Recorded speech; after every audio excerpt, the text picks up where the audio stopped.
You're listening to Inside iOS Dev. Oh shit, you're watching it.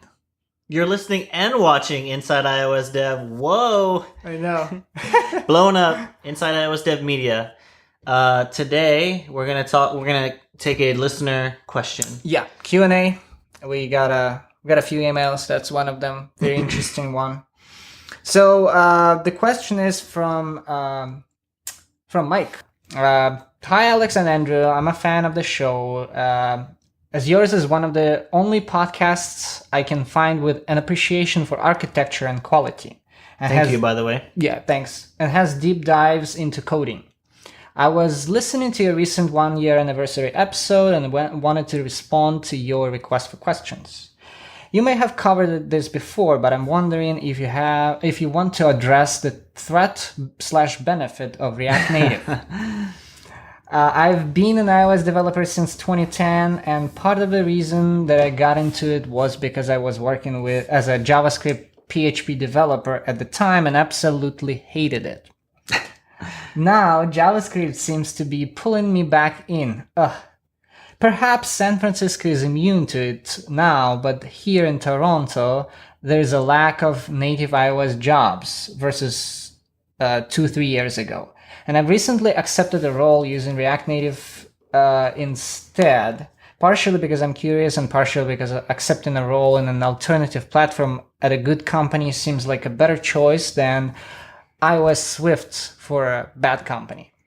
And then he has these questions. Have you had any experience with React Native? What are your thoughts? How do you stay immune to the cultish force of the JavaScript religion? Why is there a lack of self-critique among the JavaScript community? Oh, man. Will WebAssembly change things and make the inverse true? Instead of writing for mobile using a web language, writing for the web using a mobile language? Okay, so first, before we start going into this, I feel like we do a little housekeeping and a little like full setting the stage. Everything. So one thing is, inside iOS Dev, I think part of it we wanted to start because we wanted to ask questions and be honest, right? And sometimes that means talking about uncomfortable things and making uncomfortable opinions and statements, like the cultish force of JavaScript. So, and for example, saying the lack of their self-critique among the JavaScript community. So we want to discuss things like that. So I think this is an interesting question. But another thing I want to say is I've never had any experience with React Native, absolutely zero with React Native or JavaScript. I don't know about you, Alex. I had with JavaScript and a tiny bit with React Native, but I am very biased and against both technologies. And you're pretty anti-JavaScript just as a kind of the philosophy of the language and yeah. Yes, it's just it's the general technology. So we just want to put that out there. Right. And another thing is, this is going to be kind of a shorter episode. We actually have been talking about wanting to cover this specific topic, give it a proper treatment on this topic.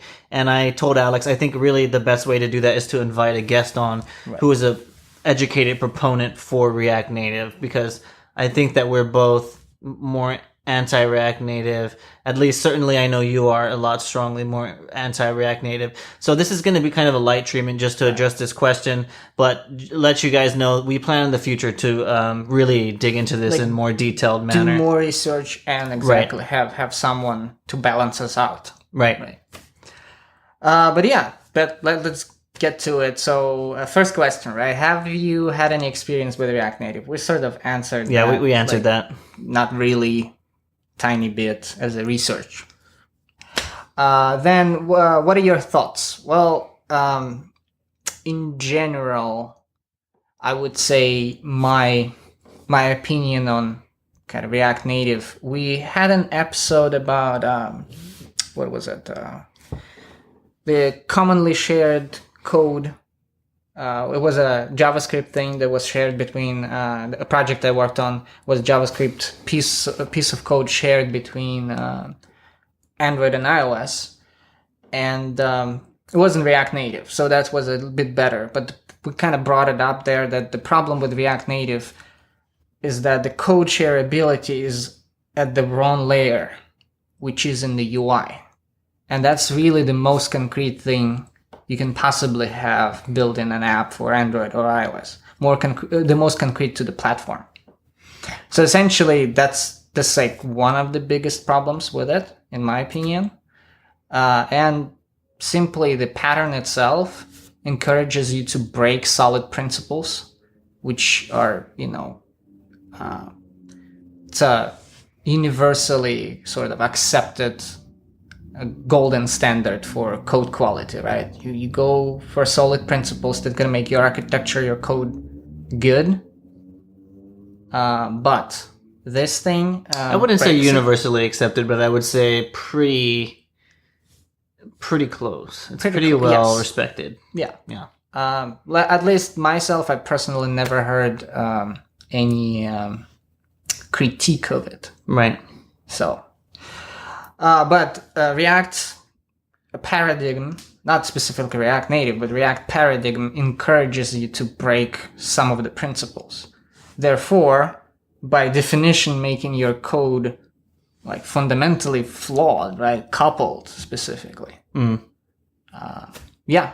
So that is why I do not. It doesn't matter if it's React Native or it's Flutter or whatever other tech out there that does the same thing with kind of conceptually, right?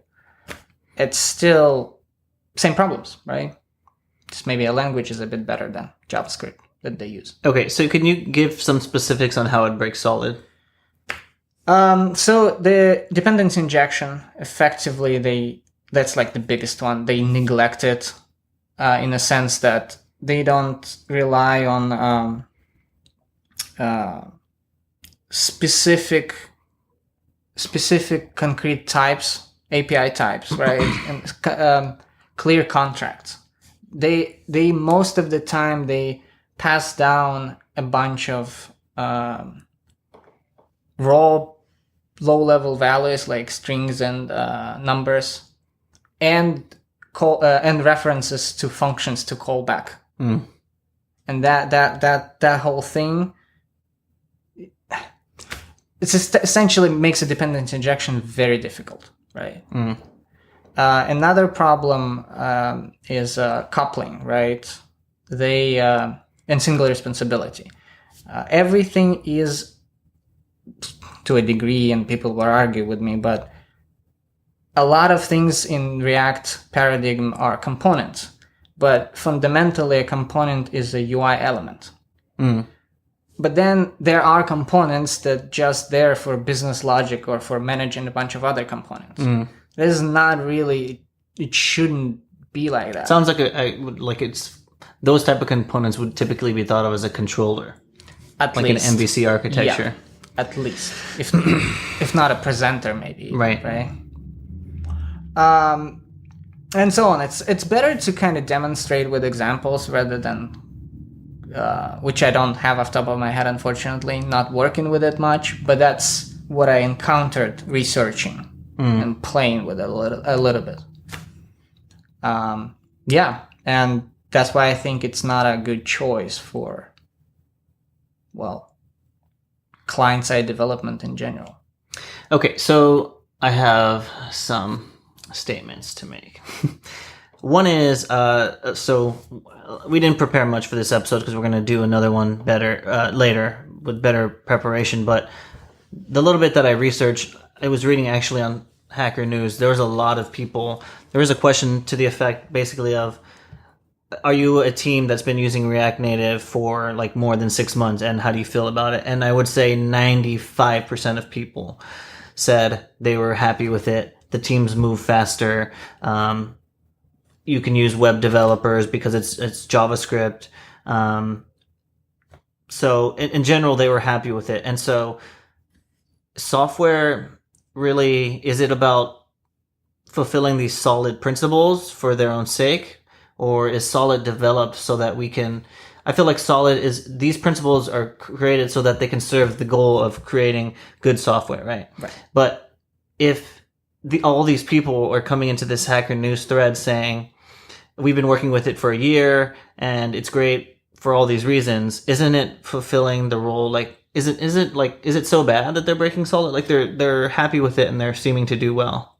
Well, I have it's not a sort of a counter argument, but in a way is, well, so a lot of people say that MVC good too, right? MVC on Apple, model view controller. Yes. Yeah. But then again, we had a few discussions about that already on this podcast, right? And we all know now that no, not really. MVC is flawed, even though a lot of people really, really like it because, well, it makes it easier for them now, today, but they never think at least two steps ahead, maybe three, where it actually is when it's gonna blow up for you, right?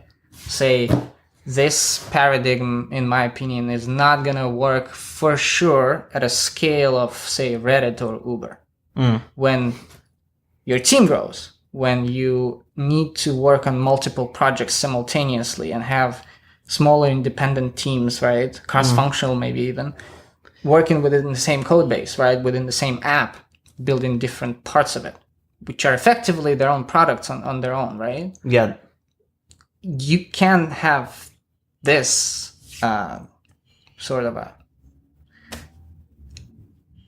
Effectively, React paradigm is essentially a composite, what is it called? Composite design pattern? I don't know how to pronounce it right. Composite? Composite, yeah. It's a tree structure and it's a composite design pattern. That's really glorified. That's really what it is. Okay. And then it gets, from the very root of it, someone triggers the re-rendering of the whole thing. The very root being this global store, right? That's the whole React. Isn't that the React paradigm? Or the paradigm? very first node. Or component, whatever they call it. Okay. And then, yeah, it might be triggered by the store, but that's the different paradigm related to it, which is Redux, right? Right. But it has its own problems too. But point is, that is not really scalable that way, right? You're gonna start changing the same thing, or something's not reusable anymore, right? People are gonna be overwriting or making changes to the same file, right? Just like with MVC, you have a humongous view controller, massive view controller problem, and 10 freaking people keep changing that view controller, right? Because they work on different things, but it's all coupled back to it. In a different various form, but the same problem that they eventually have with React Native, or React rather.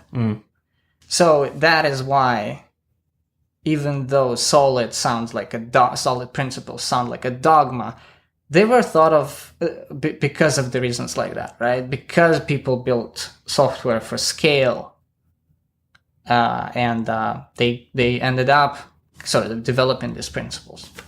Okay, so I want to move on, but first I want to give my completely uneducated, well, not completely uneducated, but I want to give I have a intuition that React Native is wrong, and the intuition is based off of this. UI is a very concrete implementation, right? So on iOS, you use UI views and UI view controllers. And on Android, I don't know, whatever they use on Android, you're familiar with Android. Fragments and activities or something like that. So those are very specific pieces that you use. Those are specific concretions that you use on that on those two platforms. Okay, now, so that's one. The other thing is also part of that is Android and iOS, they have different design paradigms basically. Yeah. And so you're trying to create this abstraction that kind of is one layer away from the actual concrete implementation of these views. But here's the fundamental error. Fundamentally, not even talking code, but fundamentally Android and iOS have different designs. So in my mind, you need to implement those in the concrete, concretely, because they're about as concrete as you can get, right? So that to me is what's wrong. I feel like they're getting it backwards. Where you should get the code reuse from, it's from the business logic, right? Because the business logic, that's not going to be different on each platform. The right? Business logic doesn't even care what your UI is. Exactly. And so that is not based on some concretion that is differing by platform. Your Android app and your iOS app are both going to make network request and received the same payload back. Right. They're both going to use the same business logic to modify your models in reaction to so on Twitter, for example, if someone hearts a post, you're going to, for whatever your post, you're going to heart it, right? That business logic is the same because that's your domain. That stays the same. So to me, my intuition is that it's wrong because it's trying to unify something that they're trying to create some unified abstraction where fundamentally there isn't one. And so, yes, you can create this in abstraction because obviously they've created React Native and it's, it's impressive. Like it's good. It works for people apparently, but for some, fundamentally though, I feel like if you really want to build complex UIs and like really get down into the nitty gritty and complex animations and things like that, eventually it's going to break down. That's just kind of how I think about it. Yeah. Yeah. I mean, that's another part of it. Yeah. So let's move on to the... How do you stay immune to the cultish force of the JavaScript community? This religion. guy loves it this says question. Religion. Oh, sorry, religion. This guy, I'm sure, loves this question. Oh, God. You burn it with a... no, I mean... Yeah, JavaScript is an interesting... sort of a phenomenon, if you will, in developer communities. Although it's very similar, in my opinion, to today, it's very similar to what PHP community was like 8 years ago, right? There are a lot of them, like a lot of JavaScript developers, and not every, but a lot of newcomers to software development. This is where they start. This is like the beginner's thing, right? And there are tons of libraries out there, tons of frameworks, and it runs everywhere these days, right? Seemingly, that all of this attracts all the newcomers, right? Or majority of the newcomers, and that's what makes the community what damages the community, in my opinion. I think it's immaturity. It's immaturity, exactly. Right. There are just proportionally too many people who are not experienced in software development, who have not read at least a few books, right? Maybe none, actually, right? Right. Because this hackishness is encouraged, right? Like, let's do a hackathon and code stuff together over the weekend. Yeah. So from the little I've observed, JavaScript, there are certain communities that admire, like, and even encourage hacking, and I think that's not the right way to do it. And I feel like JavaScript is maybe one of those that for various reasons, and maybe Alex, you just gave some, those might be why that happens. And so... And in regards of like cultish force of it, well, I mean, maybe there is a cultish force, but how do you stay immune? Well, stay away of the community, right? That's sort of my choice. I intentionally, since I think JavaScript itself is a flawed technology that is not suitable for any kind of development, and again, I can list reasons maybe next time. And the community itself is not encouraging, it's not addressing the issues even, right? Like, they're not encouraging professionalism. I cannot really relate to them, like, at all, right? Therefore, I simply stay away. I just don't pay attention to whatever they say, because over the years, they, in my opinion, have not come up with anything good. Now we have React Native. Like, I mean, we just talked about it, right? That is not a holy grail. Okay, so next question. Why is there a lack of self-critique among the JavaScript community? I think we kind of addressed it. But same thing. If you want to elaborate. Just immaturity of majority of the developers in the community they just don't do that, right? Because they're young, right? Who wants to critique yourself when you're like killing it, right? Coding it fast, even though the consequences of that coding you don't even think about. But yeah, I think that's why. just professionalism or lack of it. Will WebAssembly change things and make the inverse true? Instead of writing for mobile using a web language, writing for the web using a mobile language? It's a very good question. I've done a very, very surface research on WebAssembly. I can't really speak for it, right? But from what I know, hypothetically, yes. From what I know about it, it's this technology that will allow other languages to compile sort of into a binary that browsers can execute. It's kind of the promise, right? And hypothetically, yes, that will open up web development, like what JavaScript does these days, development, to Swift, to Kotlin, to C++ even, if you really want to. Maybe that is gonna be that, but I'm afraid what's gonna happen. Even if that's the case, let's imagine right down the road, like in 5 years, WebAssembly is everywhere. It's awesome, and you can pick any language to use for web development. I'm afraid we have so many JavaScript devs and all the newbies or newcomers coming there, right, to that language, to that community. It's still sort of going to remain the same way where majority of the web development is done using JavaScript, I think.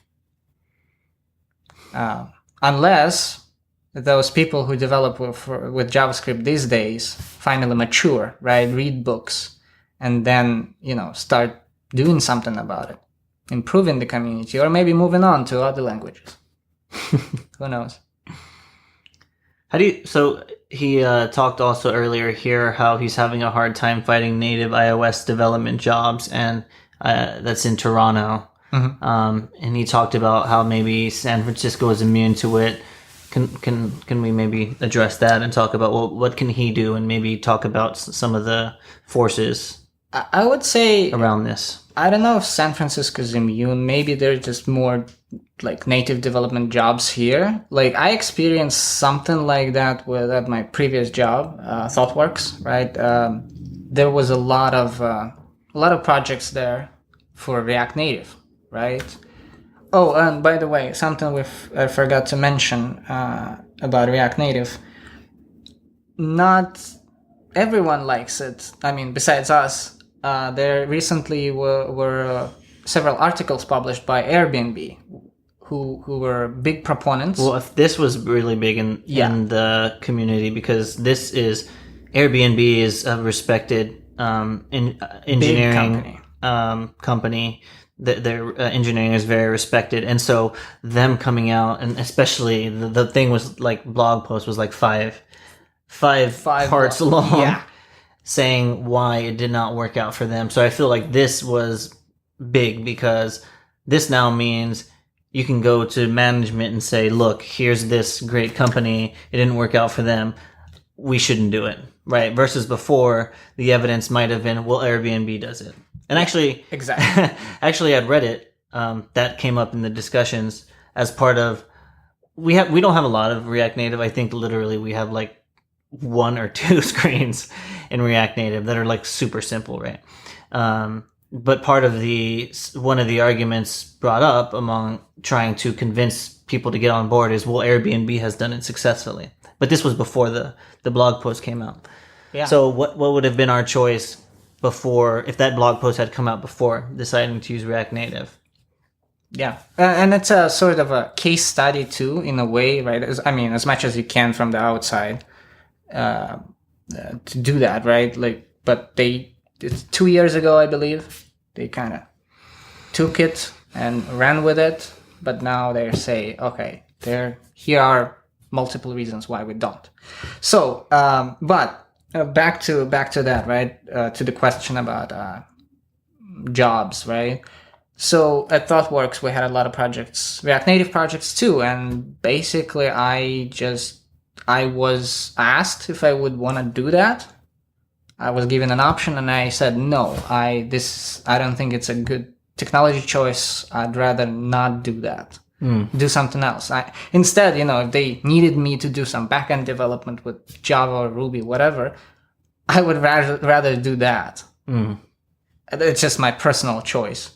Than, support a technology that I think is not good. That's just my professional ethic, right? And therefore, if I'm in a market where there are not that many iOS jobs, right, native iOS jobs, and a lot of React Native, I'd rather do something else. If I can get a good iOS position at a good company, and all other positions for that are just React Native, I'd probably either switch technology or move to another place where there are jobs, if that's important for me, right? Right. Yeah, I feel like in San Francisco, there's definitely no shortage of native demand for native developers. Not only here. I mean, I talked to a few people in Austin. There are a lot of jobs for iOS native there. So right. It depends, I guess. Right. But yeah, let's wrap up. So yeah, guys, we'll have, as we said, we'll have a sort of more thoroughly researched episode than we're just shooting from the hip in this episode, to be quite honest. But we'll do that, and we'll have hopefully a guest to balance us out, not just bash on JavaScript all the time. And we'll publish it at some point. Right. Reach out to us on Twitter at InsideIOSDev. We really appreciate any feedback you guys can give us. Shoot more questions at hello@insideiosdev.com. Yep, there you go. And thanks very much, guys, for listening. Bye. How was it? I was not ready for your question about specific solid shift at all. Good. Keep you on your toes. Sure.